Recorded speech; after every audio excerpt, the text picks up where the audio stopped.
Olá, bom dia! Está começando a primeira edição do Boletim da TV UEM desta segunda-feira. E nós vamos conversar com o professor do Departamento de Filosofia, o José Antônio Martins, que veio falar sobre a palestra que será proferida nesta segunda-feira, dentro da primeira reunião de iniciação científica de filosofia. Tudo bom, professor? Bom dia, Fernanda. Tudo bem? Tudo bom, professor. Primeiro, para a gente começar a nossa entrevista, acho importante a gente falar a respeito, é a primeira reunião de iniciação científica. De onde o departamento viu essa necessidade de reunir, né, os acadêmicos e falar de iniciação científica? As pesquisas em iniciação científica na UEM em filosofia ocorrem desde que foi criado o curso. Em 2000, desde 2001 nós já temos as primeiras pesquisas, mas a relação da pesquisa no interior do curso era muito uma relação professor e orientando. Não havia, no máximo, um relator que relata o processo, né? Então não havia muito uma interação da pesquisa no quadro dos professores e dos demais alunos, né? Era comum também que os alunos apresentassem depois os resultados da sua pesquisa nas semanas de filosofia que ocorrem também desde que o curso foi fundado.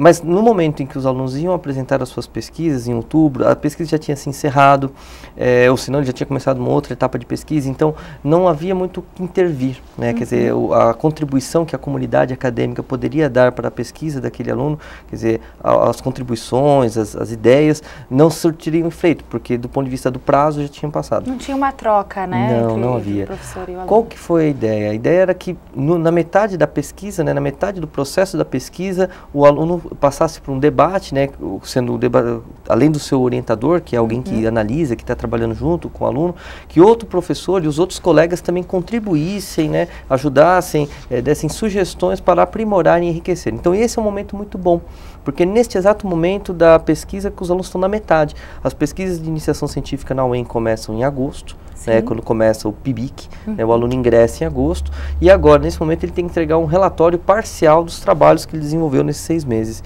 E ainda ele vai continuar, ele tem mais 5 meses ainda de trabalho. Então, é um bom momento para intervir, para ajudar, quer dizer, o aluno já tem um itinerário, já tem um processo, e aí ele pode, a gente pode talvez ajudar, né, enriquecer esse trabalho. Certo. E, professor, na sua palestra, que será na manhã dessa segunda-feira, você vai falar sobre a pesquisa em filosofia, uma iniciação. Fala um pouco mais sobre esse tema. Na verdade, esse convite, quer dizer, o evento ele nasce, né, de uma necessidade dos professores, os professores do departamento perceberam essa necessidade, né, e é uma primeira experiência, a gente quer ver um pouco os frutos dessa experiência, a gente sabe do que ocorreu nas outras universidades, então a gente tem mais ou menos ideia do que pode vir a acontecer em termos de contribuição, e os alunos também queriam, quer dizer, então foi uma conjunção do centro acadêmico e o departamento que se uniram, né. Os alunos me fizeram esse convite, a comissão organizadora aceitou, né, e quando eu pensei na palestra, eu me recordei um pouco da minha iniciação científica, de quando eu comecei a iniciação. Eu lembro que quando eu fui falar, na época eu fui conversar com o meu professor, que eu escolhi para ser meu orientador, ele foi me preparando do ponto de vista o que é uma iniciação, porque você a princípio pensa, a iniciação é estudar alguma coisa, mas o que é esse estudar, né? O que isso é diferente da sua graduação? Porque a gente estuda na graduação, quer dizer, falar que um aluno vai ler um texto de filosofia, eles leem um texto na graduação, fazer um relatório, a gente faz trabalhos, fazemos provas na graduação. Então, qual é a diferença, né? E aí, talvez a palavra iniciação seja muito curiosa, porque é você ser iniciado num processo que é um tanto quanto diferente da sua formação. Quer dizer, a iniciação científica não pode ser somente um reforço escolar, isso não é da natureza da iniciação científica. A pesquisa científica ela tem uma especificidade. Uma coisa é você ter uma boa formação em qualquer área do saber, né? Você é bem formado em biologia. Outra coisa é você fazer pesquisas em biologia. Então você precisa ter todo um preparo, todo um apoio, assim, saber uma série de coisas para poder fazer uma boa pesquisa em biologia ou em qualquer outra área. Assim também na filosofia. Quer dizer, a pesquisa em filosofia ela tem uma especificidade. E a iniciação é esse momento que você vai dando os rudimentos dessa pesquisa, né? Você vai dando os primeiros instrumentais. Então, por isso, é uma iniciação, né? Então, a ideia é essa, né? Então, como que você inicia? Como se inicia uma pesquisa em filosofia, né? Por onde que nós iniciamos a pesquisa? Então, por onde começar, que as pessoas têm tanta dificuldade, né? Por onde começar, né? Não, às vezes tem ideias, tem vontades. É muito curioso, Fernanda, porque a gente fala, o aluno vem até nós falando, professor, eu quero fazer uma pesquisa. Você fala, tá bom, mas e aí? Ele fala, não, o que o senhor mandar. Eu falei, não, não é assim que o senhor mandar, né? Aí ele fala, não, pensa aquelas áreas que mais te interessam, pensa nos temas que mais te interessam, mas sempre, e é um pouco isso que eu vou comentar com os alunos na palestra, eu sempre que eu comento já com todos os alunos que me procuram, é falar um pouco o que é a iniciação científica, né? O que eu entendo como iniciação científica, né? Ela não é um reforço escolar, ela não é mais do mesmo, não é? Vamos ler mais. O tema, quer dizer, quando você pensa em filosofia, alguém deve estar pensando nos autores, nos filósofos, né? Kant, Hegel, Aristóteles, Platão, né? Ou se não nos grandes temas, né? Estética, filosofia política, filosofia da ciência, filosofia antiga, moderna, contemporânea. Esses aspectos são tanto quanto secundários, Fernanda. Por quê? Porque o que importa é o modo como você trabalha isso. Isso que dá o caráter científico do trabalho filosófico. O trabalho filosófico, para ele ter um caráter científico, ele tem que ter uma certa cara. Ele tem algumas especificidades. Então, pode ser o autor Kant, Hegel, Descartes. Você tem que trabalhar eles com um certo método, com um certo procedimento. Então, isso que a gente tem que ensinar. Né? Então, a primeira coisa, quando eu falar, eu quero estudar Kant. Legal, não tem problema, vamos estudar Kant. Mas como que você vai? Quer dizer, então, o primeiro trabalho já se dá na escolha do tema, na eleição do autor, no recorte textual. Quer dizer, o aluno não pode chegar, eu quero estudar Kant tudo. Não, não é tudo do Kant. Calma, tem que ir devagar. Então, você tem que ensinar ele a como recortar um tema, como recortar um texto, como enunciar um problema. Essa que é a grande dificuldade. Quer dizer, ao contrário, talvez, das pesquisas em outras áreas, por exemplo, quem trabalha na área muito de biológicas, você se insere na pesquisa de um professor. Né? E aí, quando você vai para o laboratório, quer dizer, você vai trabalhar com um professor, você vai se inserir no laboratório, então, aos poucos, você vai sendo informado, né? Apresentado os procedimentos da pesquisa daquele professor. Então, imagine uma árvore, né? O professor é o tronco, né? Os galhos mais grossos, assim, são os doutores, né? E aí você tem os mestres, e os alunos de iniciação científica seriam aqueles galhos menores, são as folhas, né? Então, você tem que ir aprendendo, mas tudo faz parte de um tronco, de uma árvore, tudo tem que estar articulado. No caso de filosofia, não é muito assim. Quer dizer, o aluno não vai estudar uma parte da minha pesquisa. Quer dizer, eu não vou dar para ele... minha pesquisa versa sobre filosofia política. Eu estudo autores do Renascimento italiano, Maquiavel, outros autores do Renascimento italiano. Eu não vou mandar o aluno e falar assim, ó, vai lá e faça um estudo sobre esse livro aqui do Maquiavel. Não funciona assim. Porque eu tenho que preparar esse aluno para a pesquisa e não fazer ele uma espécie de office boy da minha pesquisa acadêmica. Um colaborador, né? Uma espécie de secretário de luxo, porque ele tem uma bolsa, né? Então ele vai lá... não pode ser isso, quer dizer, não é da natureza da iniciação científica ser isso, né? Quer dizer, então eu vou ensinando ele como que se faz pesquisa, porque qual é a ideia? É que o aluno faça uma boa pesquisa de iniciação científica e isso se torne um procedimento de informação muito bom. Aí depois, ao acabar a graduação, ele vai para o mestrado. Se ele já tiver esse instrumental de pesquisa, ele vai conseguir fazer uma boa pesquisa de mestrado, ele vai ampliar o seu cabedal de instrumentos, de informações, para aí sim, na tese, no doutorado, que é o momento em que ele vai produzir a teoria, né, produzir o seu ensaio original, né, a sua tese original, ele tenha instrumentos para fazer isso de modo correto.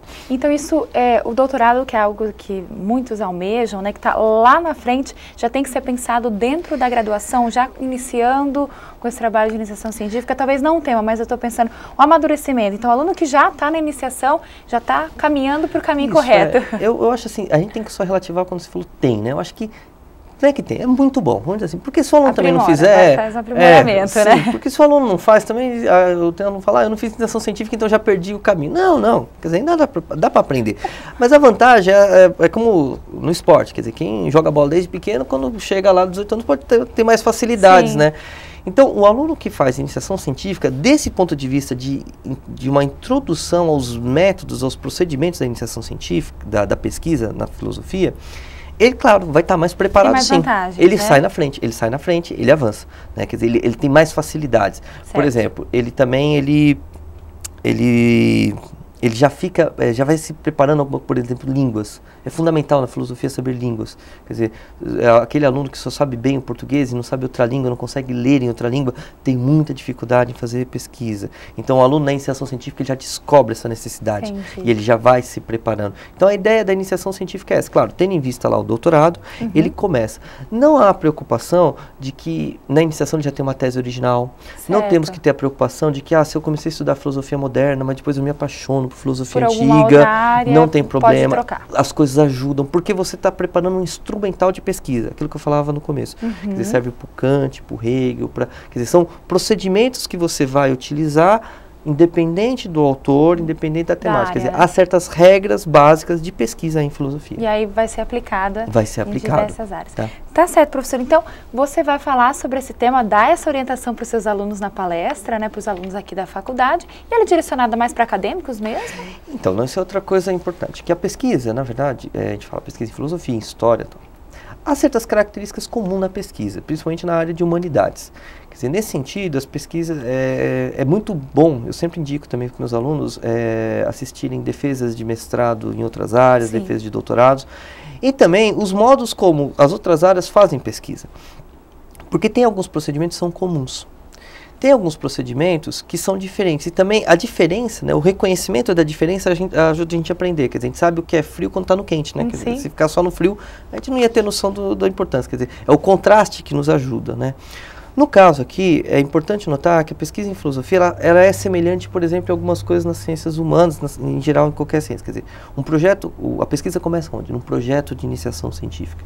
Esse projeto tem que ter uma formação, uma formatação muito bem definida, que é em todas as áreas. Por exemplo, você tem que começar com um problema, um objetivo muito claro, você tem que justificar, e a justificativa não é a resposta da pesquisa, quer dizer, a resposta vai dar lá de 12 meses. Depois, né? Pesquisa, isso é a primeira coisa que a gente tem que ensinar para os alunos, é impressionante. O aluno já chega e fala assim, escreve o projeto, ele já bota o problema e bota a resposta. Eu falei, não, filho. Você vai encontrar depois, né? Não, ninguém vai pagar você, que você, veja, você está pleiteando uma bolsa, né? Ninguém vai te dar dinheiro se você já tem a resposta, quer dizer, eu estou te pagando para você ficar estudando, e lá na frente, porque veja, a resposta também não é uma coisa que deve ocorrer. Às vezes você faz uma pesquisa e a pesquisa não tem uma resposta conclusiva. Você descobre, olha, aquilo que eu tinha como hipótese inicial se verificou não verdadeiro. E a pesquisa, portanto, é descartável? Não, ela é extremamente relevante. Para a formação do acadêmico é extremamente relevante. Então você tem objetivo, justificativo, você tem que pensar na metodologia. Quer dizer, a metodologia aí, o modo como você vai trabalhar, e você tem que esclarecer as pessoas que estão lendo, quer dizer, como que você fez é fundamental para determinar o grau, a qualidade da pesquisa. Quer dizer, uma metodologia tal tem um resultado tal, uma metodologia tal tem outro resultado. Definir, né? Outra coisa, cronograma. O aluno acha assim, eu vou ficar estudando, mas espera lá, não é assim, vou ficar estudando. Não, você tem etapas, você tem que cumprir. E você não tem que picar cartão. A gente não pica cartão na universidade, o oficina de iniciação científica não tem que ficar lá picando cartão. E ele é um pouco livre. E aí aprender a administrar o tempo. Quer dizer, o pesquisador de ciências humanas, ele tem um pouco essa liberdade. O pesquisador das ciências naturais, ele está preso a um laboratório, ele está ligado a um espaço de pesquisa, né? E ele, portanto, ele tem que cumprir certos horários lá, não adianta, ele faz a pesquisa lá no laboratório, diante do microscópio, diante daquele computador X, daquela máquina, né? Não tem tanta liberdade, mas ao mesmo tempo tem um pouquinho mais de disciplina, né? Então, tem mais disciplina. No nosso caso, não, a gente tem liberdade, por exemplo, eu posso ler um livro na biblioteca, mas quando a biblioteca faz muito barulho, eu vou para outra sala, e eu posso ler de noite, de manhã, de tarde, eu posso ler o momento que eu achar que eu estou... Mas eu tenho que ter disciplina, porque senão também eu não leio. Eu passo o dia inteiro e falo, não, deixa mais pra frente. Isso é uma coisa que é muito... A minha experiência como orientador tem mostrado isso. Incutir a disciplina do trabalho no aluno, né? A gente que é livre, quer dizer, a liberdade, ela na verdade é uma forca, né? É uma corda para se enforcar, né? Não é, na verdade, uma liberdade. Na verdade, você está dando uma forca para o sujeito se enforcar. Então, você tem que ensinar... Daí o cronograma é muito importante, né? Cronograma, então, isso daí que já está no projeto. Por exemplo, também a bibliografia, quer dizer, o aluno fala, não, olha, eu encontrei todos esses livros aqui na biblioteca sobre o tema. Eu falei, calma, você não vai ler tudo isso daí, você não tem, pelo menos não nessa encarnação, talvez nas outras 10 encarnações você pode ler, mas são nessa... capítulos, né? São capítulos, são recortes. Às vezes tem uma coisa que você fala assim, isso aqui não importa, quer dizer, não é formativo, quer dizer, então delimitar uma pesquisa.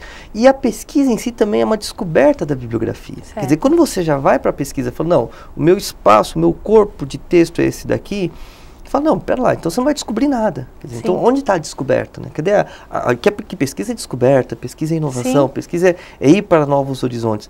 Cadê a inovação se você já sabe tudo? Quer dizer, então, são pequenos detalhes, né? Até são coisas meio prosaicas, né? Meio óbvias, mas que a gente tem que aprender. E já tem que se disciplinar. Né? Já tem que se disciplinar.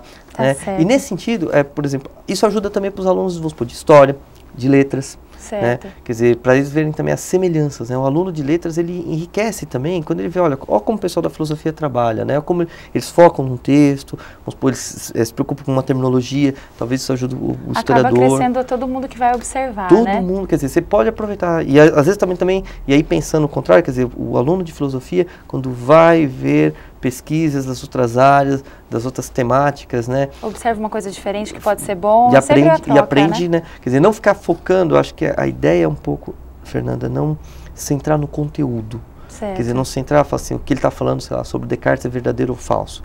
Esquece um pouco o Descartes, esquece a verdade do conteúdo. Se concentre no modo, né? Qual é o procedimento, como que ele fez. Mesmo, isso né, que é enriquecedor, eu acho que é o mais enriquecedor. Tá né? certo. Muito obrigada por todas as suas conclusões, por todas as suas palavras e com certeza para quem vai assistir vai ser uma palestra muito aproveitadora, né, para os acadêmicos. E só para reforçar, quem está nos assistindo, esse é um evento do Departamento de Filosofia, começa nessa segunda-feira e vai até o dia 29 e fora, né, o professor José Antônio, terão outras palestras, outras discussões com acadêmicos e de diversos temas. Eu agradeço a sua presença aqui hoje nessa segunda-feira e uma boa palestra. Eu agradeço, Fernanda. Muito obrigado.